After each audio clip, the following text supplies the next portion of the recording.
Okay. Lepo pozdravljeni vsi skupaj.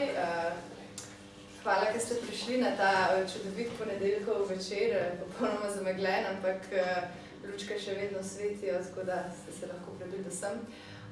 Torej, danes smo tukaj na okrogli mizi Inštituta 8. marec, Brivnik zanj in epilator zanjo, ki smo pripravili v sklopu našega letnika, katerega spola je kapitalizem.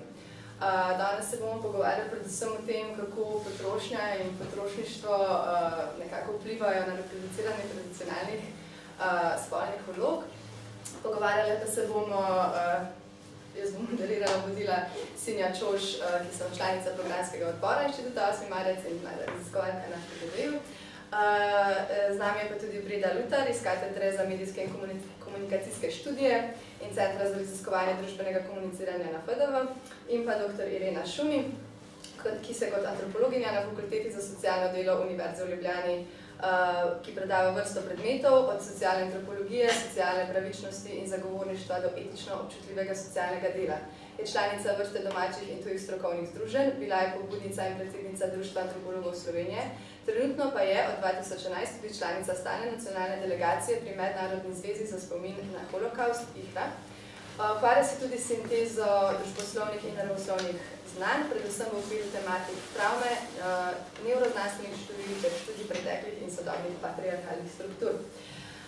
Pa bi kar odprla tole okroglo mizo s takim širokim vprašanjem in bi začela s tabo, Irena, če bi lahko komentirala, kako kapitalizem reproducira spolne vloge. Vprašanje za celo kariero. Ja. Ampak hotela sem pravzaprav najprej komentirati naslov tega pogovora. Brivnik in epilator. Tehnična razlika je v tem, da brivnik kocino odreže, epilator pa izpuli. Zakaj morajo ženske zabrisvati sledi naravne odlakanosti na tako radikalen način, je zelo dobra istočnica, ki ste najbolj umislili. Ampak mislim, da je za preostanek vprašanja pa Breda Ljuber kvalificirana od mene, ker se ukvarjamo z medializacijo, pornografizacijo ženske v potrošnem univerzumu, ki nas je požrl, ni več sveta, zunaj prostega trga, vse je znotraj te kupole. Breda bi potem prevzela? Ja, kot je rekla Irina, to je tako široko vprašanje, da ne vem, kako ne nam ga odgovorim. Da lahko povediš. Kako bi na kratko rekli, da kapitalizem reproducira neke spolne vloge v družbi?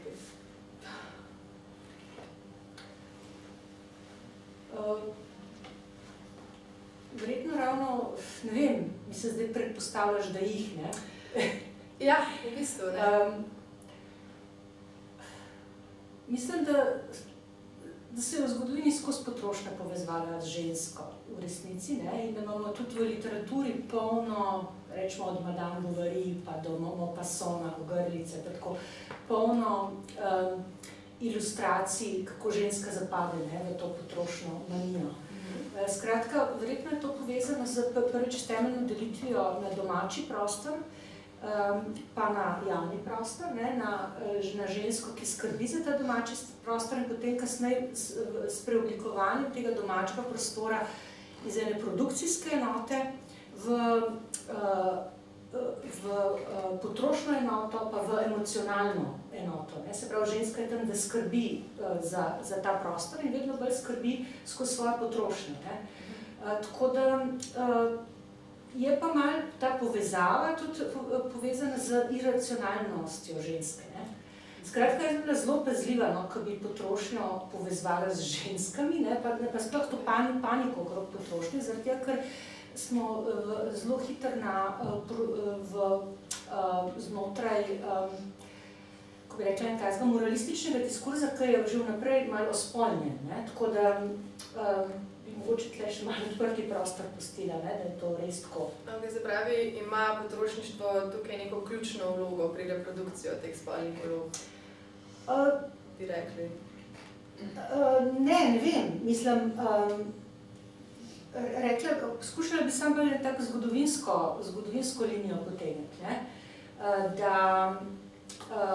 da se je moralna panika okrog potrošnje, ker ni od danes, vedno v bistvu usmerjala na žensko, to iracionalno žensko, ki troši. Vi najdete celo, mislim, da v drugi polovici 19. stoletja v vrsti slovenskih časopisov take panične zapise, ženske si kupujejo židane rute, kmetije pa propadajo in tako naprej. Tako da bi bila tle zelo pazljiva. Skaj pa potem izhaja to, če naredimo recimo nek ta pregled podobe ženske v potrošni kulturi, kako bi rekli, da se je to razvijalo, da so se te podobe spreminjale? Mislite zdaj podobe v reprezentaciji, v oglaševanju? To ne morem reči, ker nisem naredila tega pregleda. Ampak nasplošno tisti, ki so delali te vizualne preglede, naprimer Berger, najbolj znan, pravi, da je v bistvu praviloma ženska uprizorjena kot nekdo, ki se ga gleda, moški nekdo, ki nekaj počne. To je taka najbolj stereotipna in je ženska permanentno eksistira v bistvu s pogledom drugega na samo sebe. Skratka, ne vem, epiliraš si, zato da bo nekdo nate gledal, gre za obstoj tega imaginarnega drugega v vsaki ženski, ki jo opazuje. Zato je ena taka najbolj splošna definicija tega vizualne reprezentacije ženske v potrošnji. Imate pa danes tudi zelo drugačne stvari, ki so na videz zelo emancipatorične, ta opolnomočena ženska, ženska lahko stori karkoli, ki pa v bistvu ne preoprašujejo teh temeljnih strukturnih razmer. To je tako zelo nasplošno. V redu, mislim, da je kar v bistvu obsežno. Dodam eno osebno noto. Moj profesor, pokojni Stane Južnič, je v svoji antropologiji zapisal naslednji stavek. Ženska je za moškega spektakl. Ker je bil latinist in grecist, je seveda točno vedel, kaj je s tem povedal. In ko sva prvič imela tako debato okrog tega, je malo konzervativen, ni bil politično korekten še. Sem se domislila ene izkušnje iz otroštva, ki me je prestrašila. Moja mama je kupovala Gracijo pa take cajtnoge in je bila tam reklama za spodnje perilo, ki je bilo še tako koničasto tako, to je bilo v 60-ih letih recimo, in je pisala, zdaj je bila ženska, tako v taki brezhibni silhueti, očitno je imela spodaj to perilo, tako da je bila vsa gladka. Potem so bile moške oči na fotografiji, take čedne, temne, tak napet pogled, in gor je pisal un uomo ti guarda, moški te gleda. In kot otroka me je to prestrašilo, da potem, ko bom odrasla, bom morala nenehno paziti, kaj moški vidi. Potem sem me najbolj na ta strah nekako pozabila. Ampak je imela ta podoba nek močen vpliv na to, Absolutno. Prestrašila me je. To je kar pomembno. Se pravi, če mogoče še malo nasplošno orišemo, kako pa potrošništvo dojemamo v slovenskem kulturnem okolju in katera so neka ta najučinkovitejša orodja, ki spodbujajo delovanje potrošniške družbe? Zdaj, mislite? Ja, zdaj. Nič drugače kot kje drugje, po moje. Zdaj, večkrat se mi zdi, da jaz dobim vsak december najmanj 20 klicev iz medijev, ali bi lahko nekaj povedali o potrošništvu v slovenski družbi, mislim, in pač obsedenosti s potrošništvom za Božič. In se mi zdi, da prihaja do neke premestitve vprašanja, kaj sem danes dobila na vprašanje, take neenakosti obstajajo, da je treba Božička subvencionirati z dobrodelnimi organizacijami in tako naprej, mi pa tle trošimo. No in se mi zdi, da prihaja do premestitve vprašanja. Neenakost na eni strani, ki se povečuje. Recimo, danes sem brala podatek, v Sloveniji je 23% nacionalnega bogatstva v rokah 1% ljudi, kar je zelo veliko za socialistično družbo, kar pomeni, da zdaj je prišlo do premestitve tega bogatstva v zadnjih 20-30 letih. In se pravi, imamo na eni strani neenakost, razredno, etnično, ki se prekriva z razredno, v intersekciji in seveda spolno, tudi, ker smo pač patriarhalni kapitalizem. In po drugi strani se v bistvu premesti ta problem na vprašanje potrošnje. To se mi zdi zelo problematično, ne da bi zdaj potrošnja ne bi bila vredna kritike iz različnih razlogov, ampak zaradi tega, ker prikrije to temeljni problem, se pravi ne strukturne neenakosti, se pravi neke do premestitve moralnega zgražanja pride, kar je pa problem po mojem. Samo to, da mene v decembru kličejo zaradi običajev prazničnih. Zato, ker mislijo, da se antropologi z običajskostjo predvsem ukvarjajo. Odkot Božiček pa. No, se to več v medijih pove, zaradi tega, ker ti lahko poveš karkoli, ampak naslednje leto boš dobil 20 identičnih vprašanj. Tako da o nekem ritualu, prav za nek decembrski ritual gre, kjer se nekoliko spomnimo tega, se zgrozimo in pomoraliziramo in pozabimo v resnici čez celo leto na druge zadeve. Zakaj se tudi res izpostavlja to, kakšno darilo kupiti zanjo in zanj in kako obdarovati, zaradi tega morda se tudi odpre ponovno to vprašanje spolnih razlik in potrošnje. Pa če gremo naprej pravzaprav, izpostavili smo že to, da se v oglasih, pa ne vem, v medijih, v raznih revijah izpostavlja torej neka podoba ženske, ki je ponavadi dosti tipična, je lepa in seksi in tako naprej.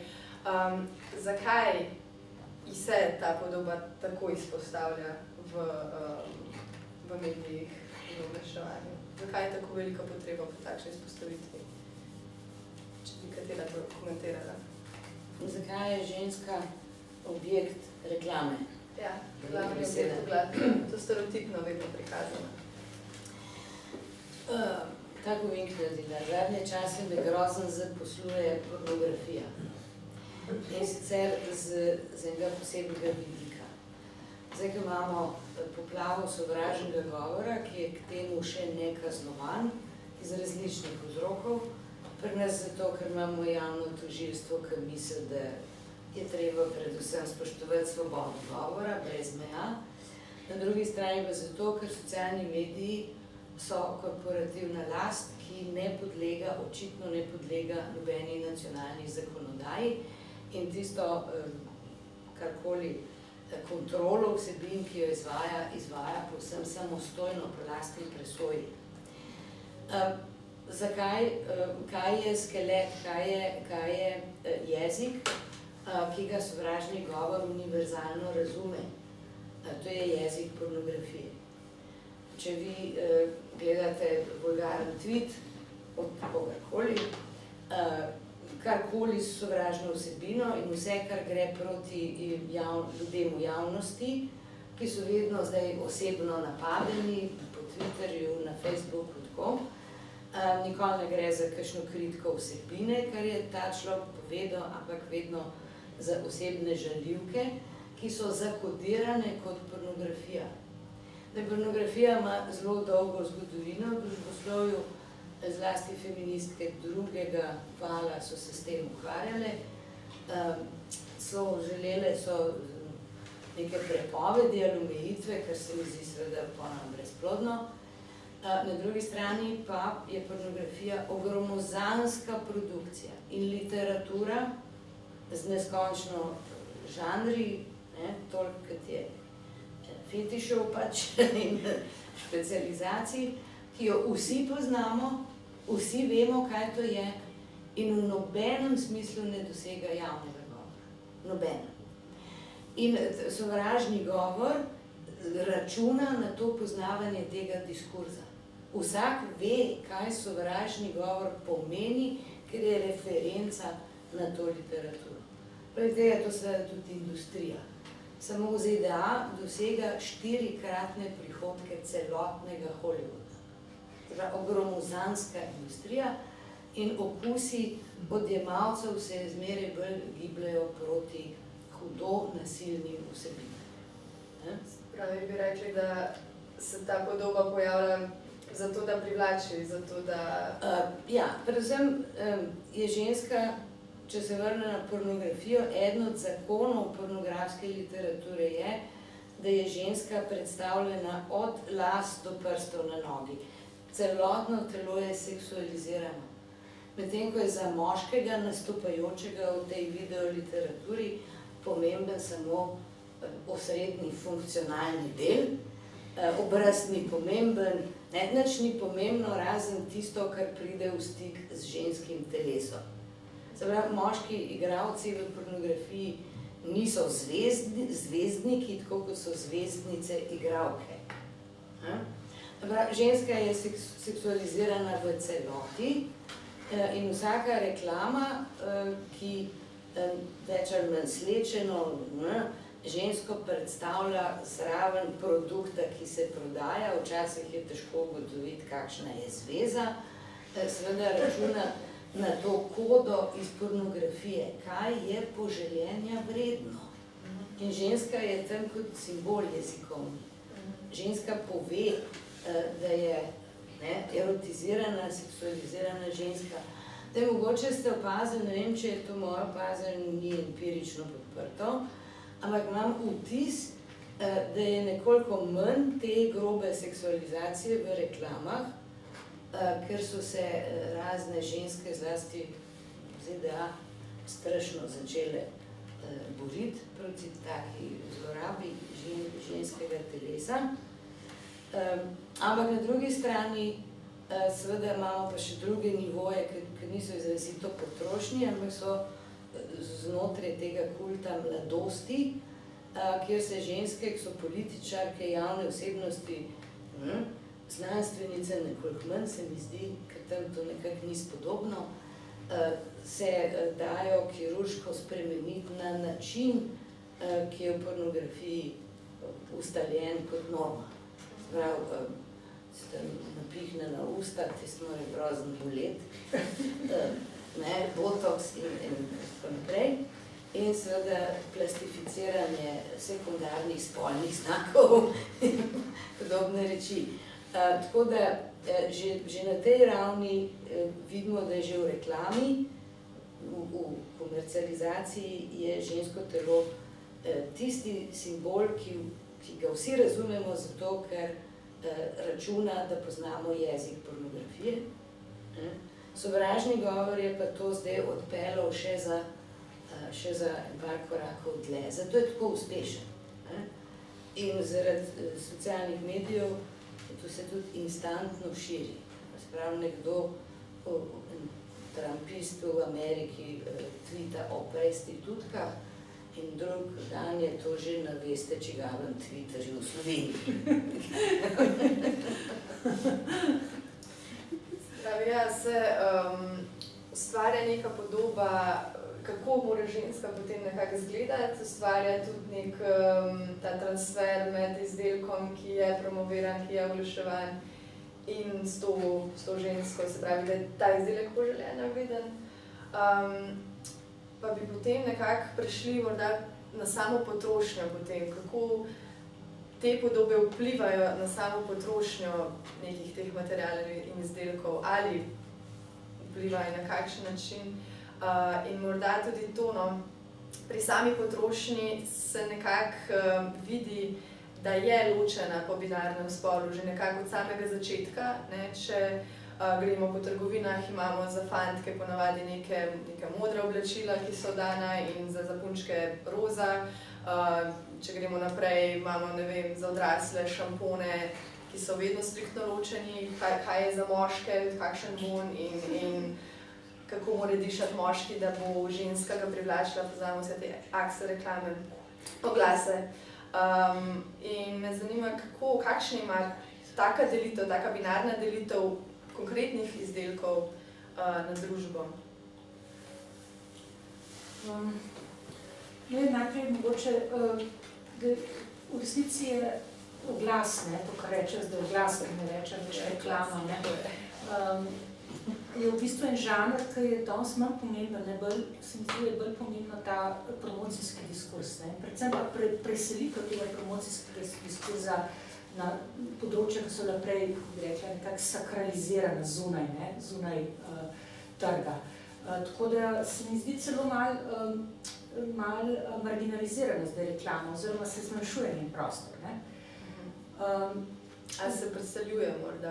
Ja, preseljuje se v nek, kako, mislim, da se temu v trženju reče, v uredniški diskurs, v content, content marketing, kjer se v bistvu simulira ta avtentični uredniški diskurs, ampak se v resnici ta potrošniška subjektiviteta nagovarja. Tako da, ko se tiče tega direktnega vpliva, zdaj se mi zdi, da oglasi ne izumljajo vrednot, ampak se nalepijo na obstoječe te binarne delitve, kot pravite. In jih uporabijo v navezavi na produkt, ki ga lahko sploh ni, seveda, kot praviš, v oglasu. Skratka, ne gre za eno, kako rekla, samostojen kulturni tekst, v nekem smislu, ampak gre za navezavo na obstoječe delitve in mislim, da se v tem smislu preveč moči predpisuje samo oglaševanje. No, pa sej, nimamo samo oglaševanje. Ja, se pravi, promocijski diskurs nasploh. Ja. Promocijski diskurs. In ne vem, se mi zdi vseeno, da nekako izključuje neke možnosti bolj odprtega tega diskurza, da vseeno, recimo, izpostavljeno sta vedno moški in ženski spol, ampak kakšni ti drugi spoli, ki jih danes poznamo, pa nekako ne pridejo zraven. Ja, tu pa tam imate kaj, recimo, kaj sem videla, da verjetno na neki tuji televiziji oglas za Ikeo, za gejevskim parom, pa tako naprej, ampak se mi zdi, da te domnevno emancipatorični nagovori v bistvu lahko funkcionirajo samo, ko imamo en hegemon diskurs, se pravi ob tisočih mamah z cornflakesi in v klasičnih, tradicionalnih družinah, se mi zdi, da lahko potem si privoščimo en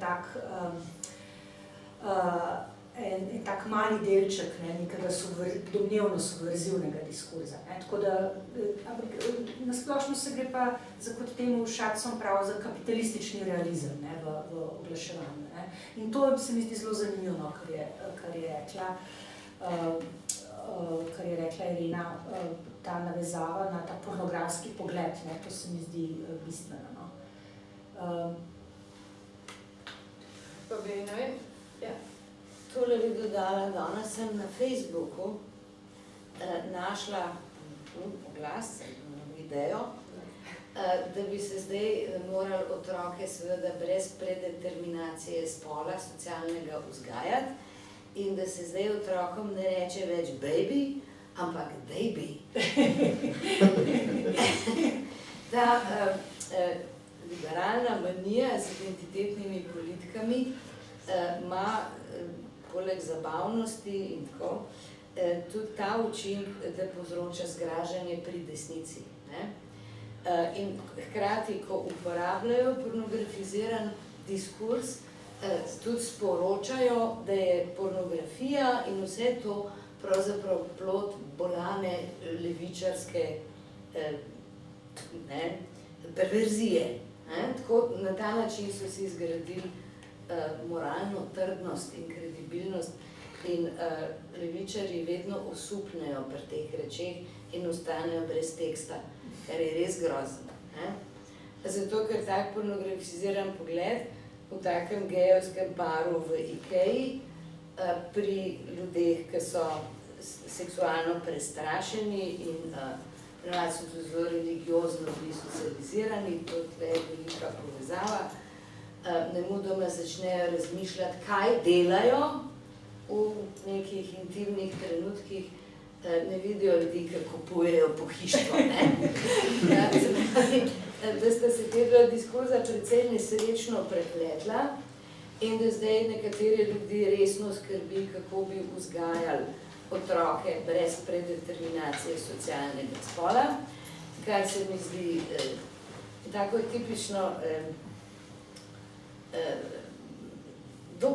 dobesedno razumevanje načela, da seveda deklicam ni treba prepovedati, da so nežne in da se morajo delati nemočne in naprej, da pa na vsak način ni potrebe, da bi otroke strašili z baby.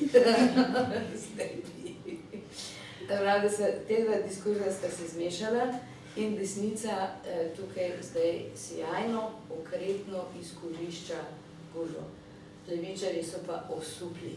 Kaj se je zdaj zgodilo? Naše zgodovinske metode zdaj boljš obvladajo kot mi. To je situacija, ki jo treba preseči, sicer bo ta neofašizem, da se bojim, zelo, zelo uspešen. Ta trenutek ga nič ne odstavlja in to je velik. To je kar pravzaprav mi je zanimivo, da bi morda tudi posledica to, da nekateri blagovni centri recimo prav ne ločujejo več teh otroških oddelkov za fantke pa punčke, ampak so zdaj prav skupni. To je lahko razumemo v kontekstu tega, ali še kako drugače lahko to razumemo? Absolutno, to je komercializacija, ki streže ljudem, ki so prestrašeni, da bi otroka narobe naučili socialne vloge spolne. In potem kupujejo baby konfekcijo.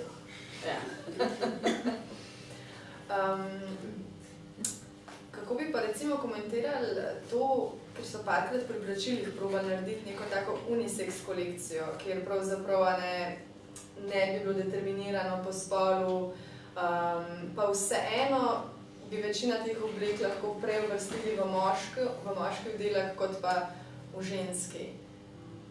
Kaj bi lahko to pomenilo?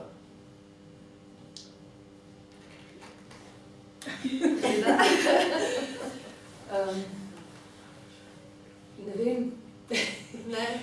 Ženske delajo, in v resnici smo vedno bolj napravljeni kot moški. Ja, ampak ne zanimivo pa to, če pa gremo zdaj v kakšen trgovski center, pa so vedno ženski oddelki dosti bolj polni nekih oblek, neke izbire, kot pa moški, se mi zdi. In tudi potem po ceni se nekako razlikuje, imajo pa ženske nekako dražja oblačila, dražje tudi izdelke druge, higienske izdelke in tako naprej, kot moški. Recimo sama britvica, ki je ista, pa druga barva. Ja, ravno zaradi tega, ker je zato, kar je rekla Irena, na nek način imaš tega imaginarnega moškega in je v bistvu se povečuje število operacij, ki jih mora ženska na sebi narediti, da je, kako bi rekla, sprejemljiva. Mislim, to je, začeli ste z depilacijo in epilacijo, to zdaj ni trivialno vprašanje. Jaz se namreč spomnim še časov, ko se ženske niso depilirale, niti epilirale. Zdaj je prišlo, mislim, do pač brazilske popolnega ogromno število postopkov, ki jih ženska opravi na sebi, ravno zato, ker se opazuje skozi oči moškega opazovalca. In prihaja tudi do neke, ta depilacija je povezana z neko vrste infantilizacijo ženske. To je v manekenstvu zelo očitno, kjer so punce, ki so stari 27 let že odslužene v resnici, kjer se promovira ta napol otrok ženska. In se s to depilacijo, epilacijo v resnici ženska na nek način svoje zrelosti malo oddali. Tako da zdaj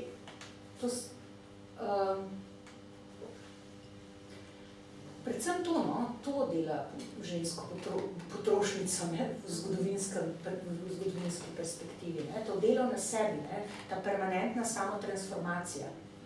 Samo ni nekako pred tem ženska bila vedno poudarjena v nekem kontekstu gospodinje, torej ni bilo ni bil poudarek na njej, kot da dela ona na sebi, ampak predvsem, kako naj ona opremlja svoj dom, s kakšnimi aparaturami, da bo srečevala. To še vedno.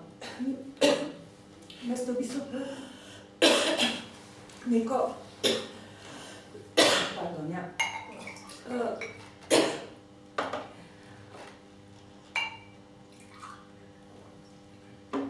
Osvoboditev ženske, tega neposrednega fizičnega dela v okviru doma, ampak ogromno obremenitev za emocionalnim delom, ne? In za v bistvu ustvarjanjem, klasični sociologi pravijo, da ženska v bistvu moški dela razred, ženska status, ne? Se pravi ta kulturni vidik razrednosti, ne? Se pravi kakšna oprema, kako bomo gostili, ne?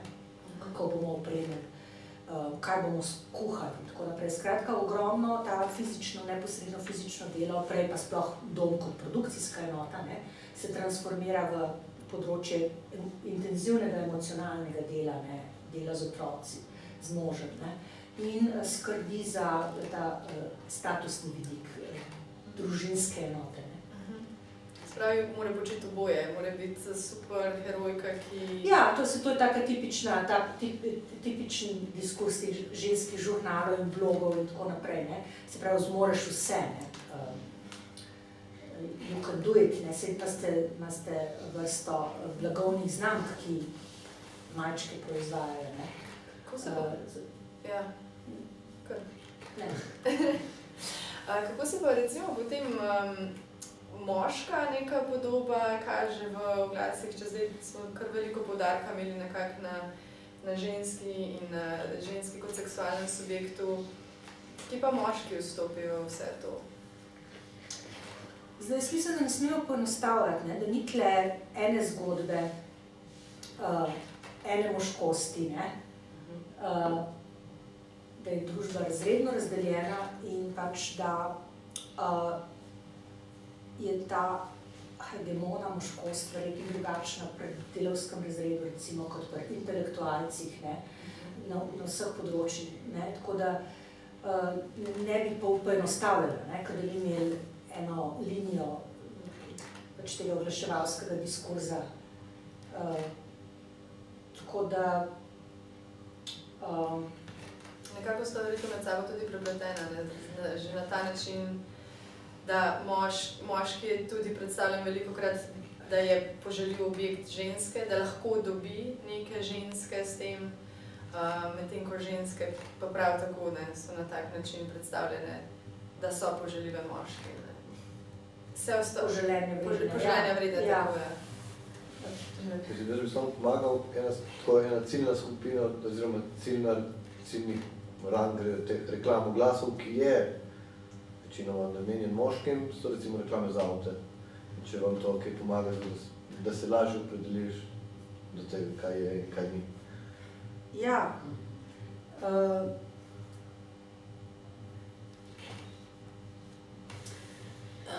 Nekaj skozi melem, kaj poslušam. To pa je antropološko vprašanje za spremembo. Jaz nisem specialist za kakšno modo, ampak v evropski zgodovini od konca 19. stoletja je prišlo do pingvinizacije moške mode, moške nošnje. Če danes gledate te tipične starejše moške, ki so posod na oblasti, kakšen parlament pa vlada to, je, može biti, ne vem, kako grozno izveden, da ločeš kroje in vzorce in to.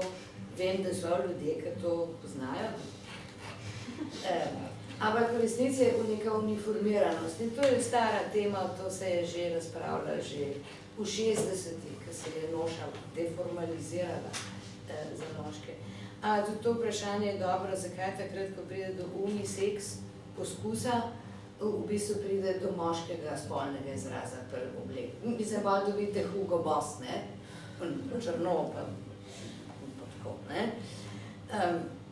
Zakaj je moškim prepovedan okrašvajne, v tem smislu, ker ženska ni, je eno tako patriarhalno vprašanje zahodno. Jaz mislim, da ima upravka z evropskim kolonialnim duhom. Ta pingvinizacija je sporočala to absolutno prevlado rado belega moškega in da se je zato uniformirala. Ker moški v 18. stoletju so bili pa nema da nema.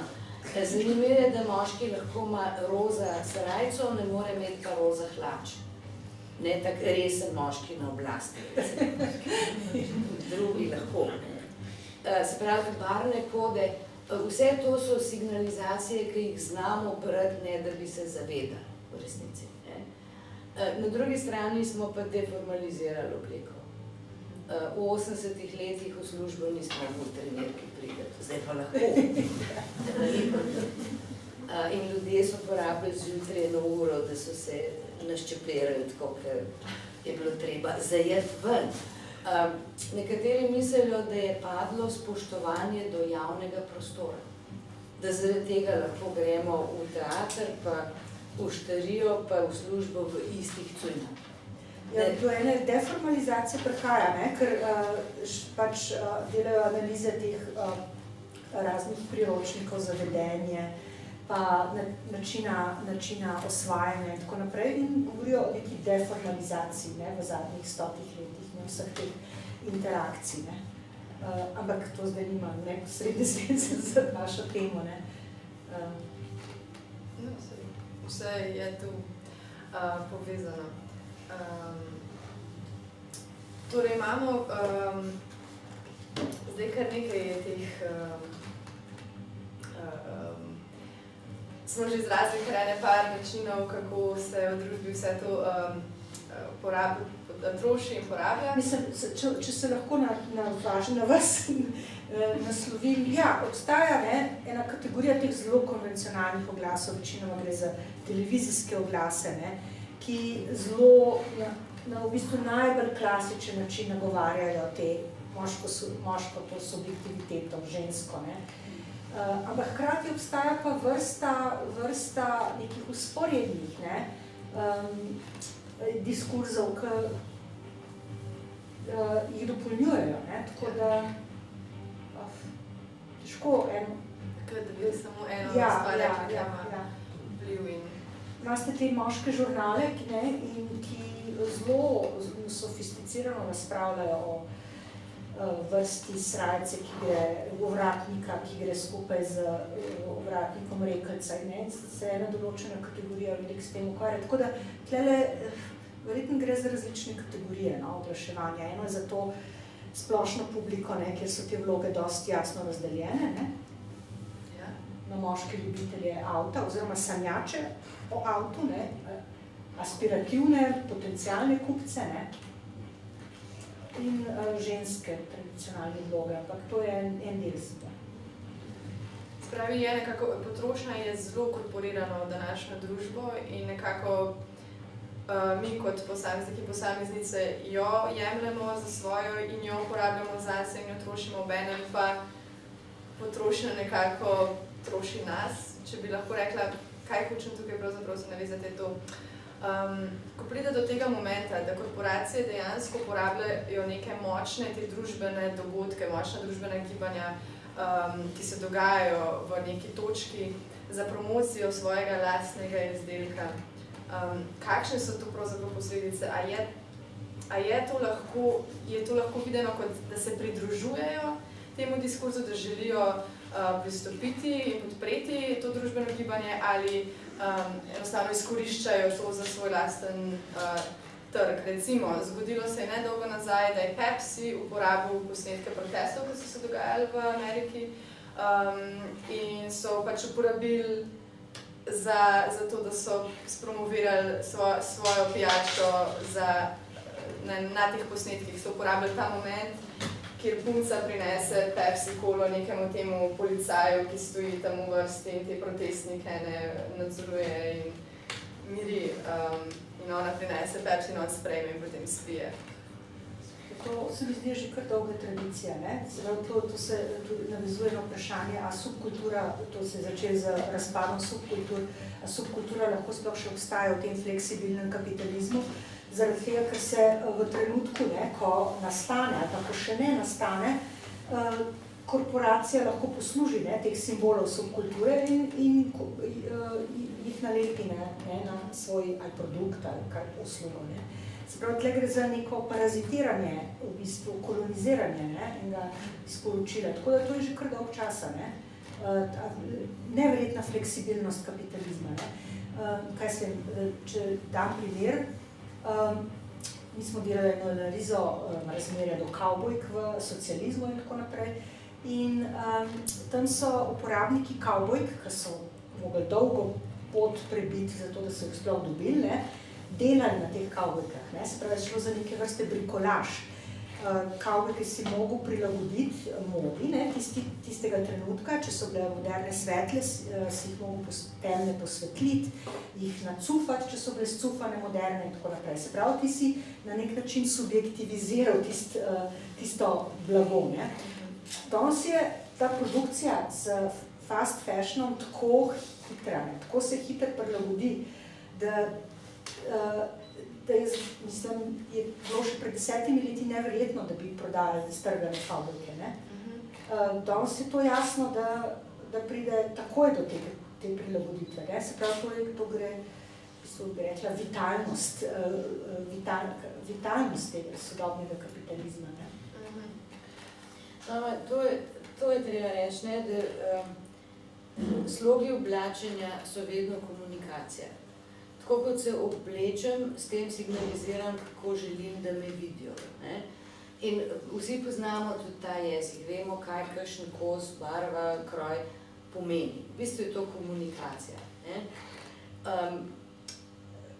Danes so v Franciji nad protestnike, nad rumene jopiče poslali oklepna vozila na ulicah Pariza.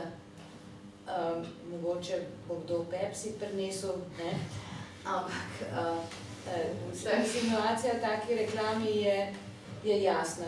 To je zdaj tisti lifestyle reklama, ste aktivni, ste politično angažirani, koliko je to fajn, dokler najbolj ne pridejo tanki na ulice, to je pa že manj fajn.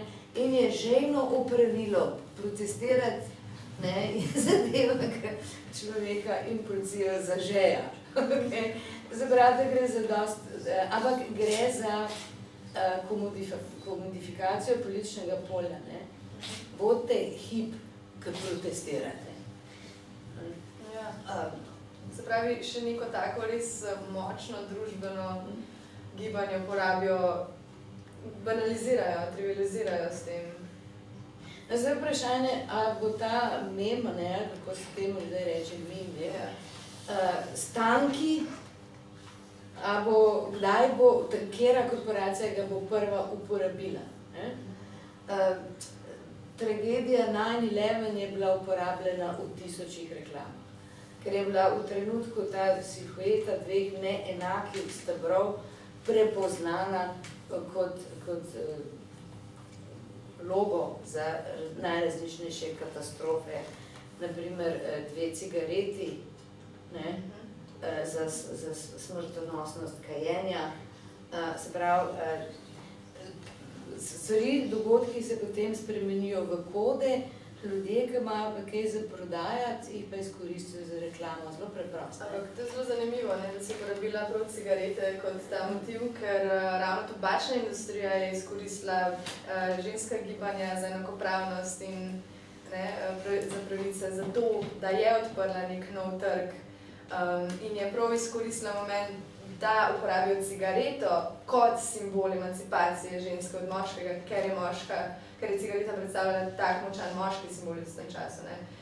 Ja, ampak v tistem času so zdravniki reklamirali cigarete na ameriški televiziji. Res je, da so oglaševali, ampak kot glavni potrošniki so bili moški in tudi takrat se je to po vojaki, ki so odhajali se boriti v tujino, so vsi kadili te Marlboro in West in ne vem kakšne vse.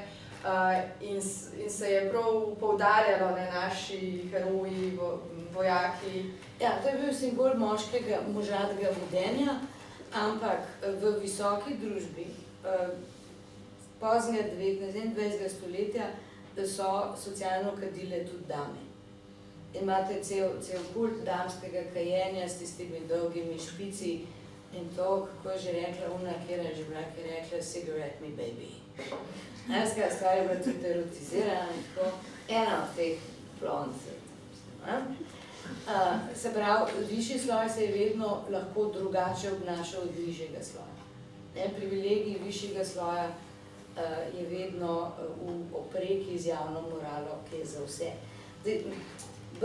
Mene bi predvsej zgodbi zanimalo, kaj se dogaja zdaj v tem reklamnem svetu in svetu medijev ob tem znamenitem izginjanju srednjega sloja.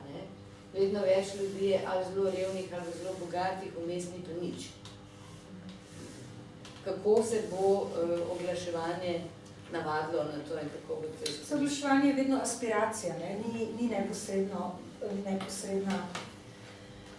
Ta nakup je lahko zelo, nagovor je lahko zelo posreden in razdalja med nakupom in nagovorom je lahko zelo dolga. Se pravi, oglaševanje pa sploh cela ta promocijski diskurs, bi temu rekla, gre za aspirativni diskurs.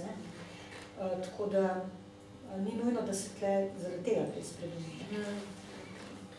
Kaj ima pri tem potrošnica ali pa potrošnik kakšno moč, kot da bi na kakršenkoli način se lahko temu uprla, da bi delovala v nasprotju tega, bi imelo lahko kakšne posledice, kakšne tehnike lahko uporabljamo. Da ne pristajamo na taka, recimo, usiljena sporočila, da ne pristajamo na usiljene simbole, ki nam jih korporacijo želijo nekako dati. Zdaj, jaz mislim, da moramo nehati na to misliti, da je to usiljeno. Skratka, imate v glavnem kako bi rekla, dva taka pristopa. En je do potrošne kulture, en je ekonomsko-determinističen in tudi deterministično gleda na to razmerje. En je pa bolj kulturološki. Jaz mislim, da moramo bolj se vprašati, kaj počnemo, ko to počnemo. V tem čist antropološkem smislu.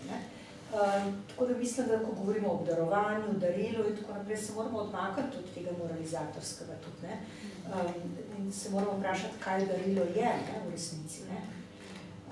In tako da ne bi poskušala te razprave o potrošni družbi, nasploh ne mislim tlele, v ta deterministični okvir žrtev, ker gre bolj v bistvu za eno obliko potrošne subjektivitete.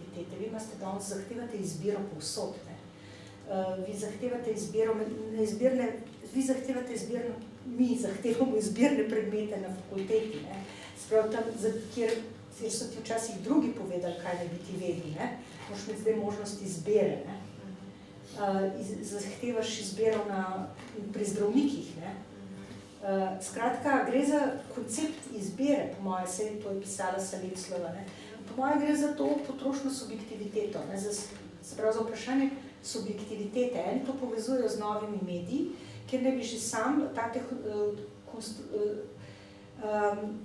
arhitektura novih medijev, ker klikamo, hipertekst, ker klikamo, zdaj bom sem klikal, kaj pa je to, gremo še to pogled. V bistvu na nek način, to ima zdaj tehnološko deterministično, ampak je gotovo povezavi s tem, s konstrukcijo izbirajočega subjekta. Ker veliko nakupovanja je izbiranja, ki nikoli ne pripelje do končnega nakupa. Ja, ampak tukaj je še en problem, ki je zavajanje in je trik. Zato, ker je modno moralizirati glede potrošništva, kar je popolnoma odveč, se na ta način prekrivajo resni problemi, to je hiperprodukcija. Večina oblek, ki jih nakupimo, zavržemo znotraj enega leta in končajo v zemeljskih zasipih. To poliester in mikrovlakna, ki so tam forever. Se pravi, da z moralizacijo potrošnje prikrivamo resnični problem. Vsako obilje v trgovini se vzdržuje kot obilje zato, ker bo polovica robe končala v smeteh, ne bo nikoli uporabljena. Se pravi, da imamo najmanj 100% preproizvodno. Tako da, potrošništvo samo na sebi ni nobenega moralnega obsojanja vredno, In verjetno je tudi iluzija ljudi prepričevati, da se lahko sami proti temu nekako borijo. To ni res.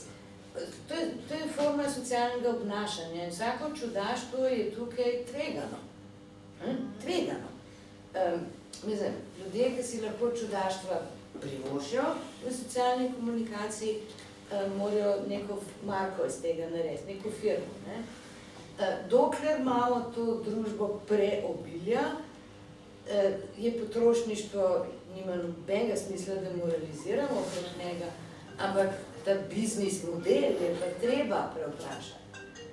In poleg tega, če se Kitajski kaj zgodi, če pade kakšen meteor ali pa kaj takega, smo mi nagi. Smo nagi in bosi. In kaj smo naredili? Ne? Cel Prekmurje je imel fantastično delovno silo visoko usposobljenih tekstilnih delavcev, šivil, krojačev.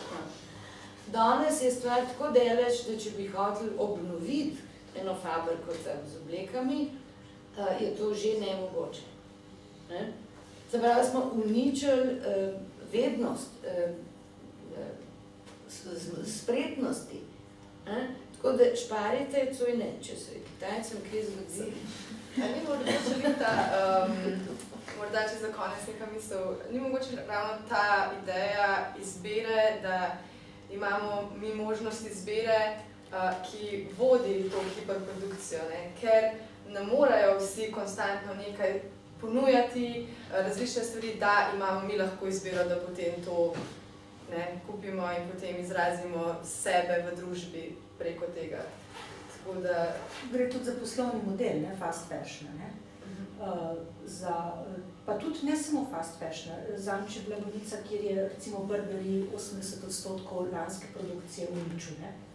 Zaradi tega, v tem primeru ne zaradi tega, ker ni bila kupljena, ampak zaradi tega, ker je poslovni model mode, ne? Ki je vgrajena v potrošno družbo, se pravi nenehno spreminjanje tehnološko, pomensko in oblikovno, zaradi pospeševanja potrošnje,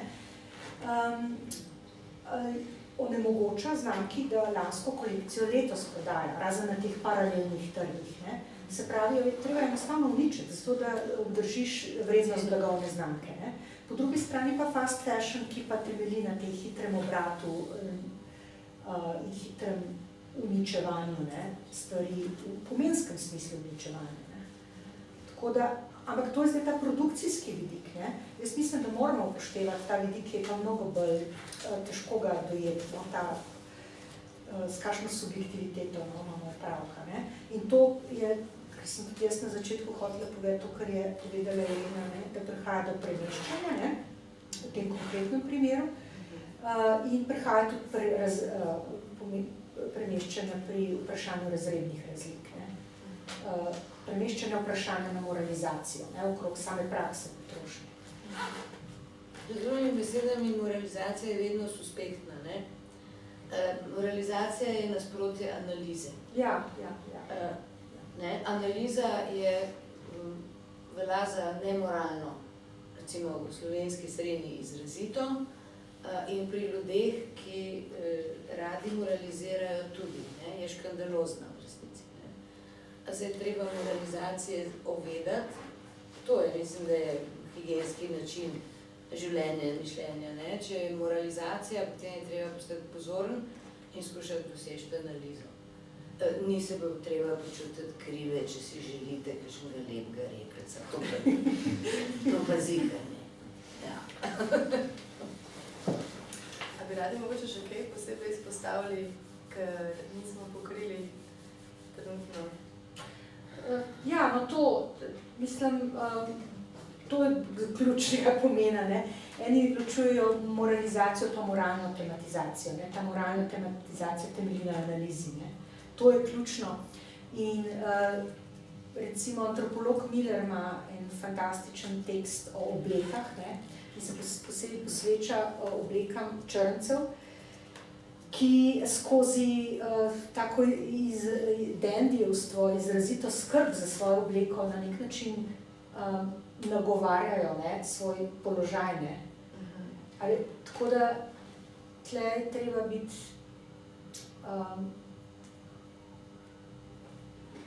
previden, no, ker ta moralizacija je vedno tudi povezana s pozabo, ne, tistih z potlačitvijo res pomembnih stvari. Potem bi pa jaz predala še publiki besedo, če bi kdo želel kaj vprašati, če se vam je porodilo kakšno vprašanje v tej diskusiji, kar pogumno. Izkušnje, komentarji. Če pa ni nobenih vprašanj, bi se vam pa vsem zelo lepo zahvalila, da ste prišli. Še posebej vam, Breda in Elena, mislim, da smo kar izpostavili pomembne točke in želim vsem lep dan in spremljajte še našo naslednjo okroglo mizo, ki bo januarja potekala. Sem pa zdaj lepo pozabila točno, katera tema se pravičujem.